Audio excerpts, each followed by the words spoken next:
మురళీ నాయక్ చిన్నవాడైన రాష్ట్రంలో చాలామందికి పెద్దలకు కూడా స్ఫూర్తిదాయకంగా ఒక పెద్ద వ్యక్తిగా ఎదిగాడు తన చావుతో. భారతదేశం కోసం తాను పోరాడుతూ తన చావు వల్ల అనేక మంది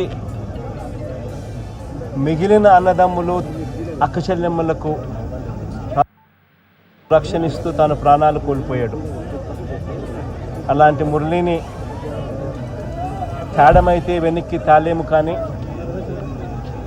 కానీ మురళి చేసిన ఆ త్యాగానికైతే మాత్రం ఆంధ్ర రాష్ట్రంలో ఉన్న ప్రతి ఒక్కరం కూడా మురళికి ఇప్పటికీ కూడా రుణపడే ఉంటాం.